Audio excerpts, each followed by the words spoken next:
और सब लीडर्स ने एक मत से हमारे सेनाओं ने जो कार्रवाई की है ऑपरेशन सिंदूर को लेकर के पूरे बधाई भी दिया और गौरव का एहसास सबको हुआ है और सबने एक जुट में कहा है कि सरकार का हर निर्णय को साथ देंगे, सेना के हर कार्रवाई को साथ देंगे और कोई इसमें विरोधाभास नहीं है।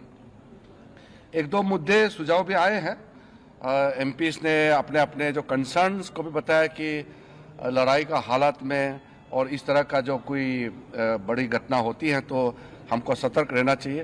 तो ये सब सुझाव भी लिया है और सब पॉलिटिकल पार्टीज ने ये चीज़ भी बताया कि पूरा देश, सिर्फ पॉलिटिकल पार्टीज ही नहीं, पूरा देश एक साथ है, ये भी सबने बताया। एक बहुत महत्वपूर्ण बात यह है, रक्षा मंत्री जी ने अपने रिमार्क्स में कहा है कि आज के मीटिंग में ये दर्शाता है कि हम सिर्फ सरकार बनाने के लिए राजनीति नहीं करते हैं बल्कि देश बनाने के लिए राजनीति करता है। ये मैच्योर डेमोक्रेसी, भारत एक मैच्योर डेमोक्रेसी है, ये चीज़ झलकता है कि कोई तू मैं नहीं हुआ, कोई छोटे छोटे बातों को लेकर के बयानबाजी नहीं हुआ और बाहर भी देश भर में पॉलिटिकल पार्टीज का स्टेटमेंट भी बहुत ही एक लाइन में आ रहे हैं। ये भी अच्छा चीज़ है जो हमको देखने को मिला है।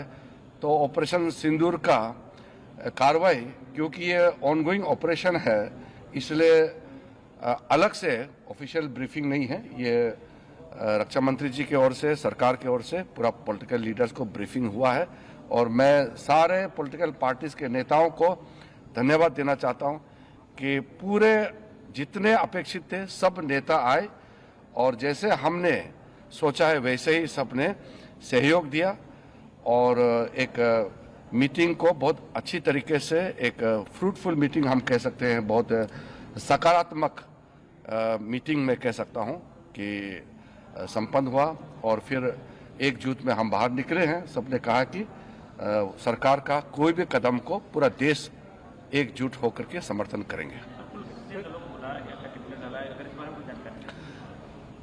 देखिए, आज तो जैसे मैंने कहा एक ब्रॉड इंफॉर्मेशन कंसेंसस सारे पॉलिटिकल पार्टीज को एकजुट में कैसे काम करना चाहिए लोकतंत्र में और विशेष करके संसदीय परंपरा में, पार्लियामेंट्री डेमोक्रेसी में पीपल्स वॉइस होता है पॉलिटिकल पार्टीज और एमपीज। तो इसलिए सबका वॉइस ऐसे समय में एकजुट आना ही मैं मानता हूं कि ये भारत का सक्सेस है। एस्केलेशन के बारे में कुछ कंसर्न्स थे? देखिए, कुछ इंक्वायरीज, कुछ इंफॉर्मेशंस मांगे हैं। रक्षा मंत्री ने कहा है कि ये ऑन गोइंग ऑपरेशन है, इसलिए पूरे एक एक घटना को अलग से ब्रीफिंग या अलग से उसको प्रेजेंटेशन करना सही नहीं है, क्योंकि घटना चल रहे हैं, आप सबको मालूम है, इसलिए उसको उस तरीके से ब्रीफिंग नहीं होते हैं। इसमें पॉलिटिकल पार्टीज का ब्रॉड कंसेंसस के लिए ये बैठक था, इसलिए वैसे ही बैठक चली और संपन्न हुआ। इसलिए मैं सारे पॉलिटिकल पार्टीज को मैच्योरिटी दिखाने के लिए धन्यवाद देना चाहता हूँ। सर, क्या ऑपरेशन सिंदूर अभी भी जारी है सर? वो आपको, जैसे मैंने कहा कि ऑपरेशन इस वक्त जो ऑपरेशन सिंदूर का पहला जो स्ट्राइक होने के बाद जो गतिविधि चल रहे हैं उसको लेकर के अलग से ब्रीफिंग करने का अभी परिस्थिति ठीक नहीं है और वैसे नियम नहीं है, इसलिए टेक्निकल ब्रीफिंग या अधिकारियों को नहीं बुलाया।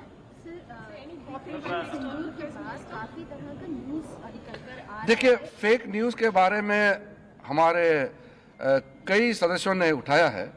जो फेक न्यूज़ है, हमारा देश का एकता को कमज़ोर करने के लिए कई गलत नैरेटिव्स या फेक न्यूज़ चलाने का प्रयास कर रहा है, इसका मुद्दा सामने में आया है और हम अपील करना चाहते हैं कि ऐसे समय में कोई फेक न्यूज़, गलत तरीके से नैरेटिव कोई अगर चलाते हैं बाहर से देश के अंदर में, तो उसको विश्वास ना करें और कोई भी न्यूज़ ऑथेंटिक हो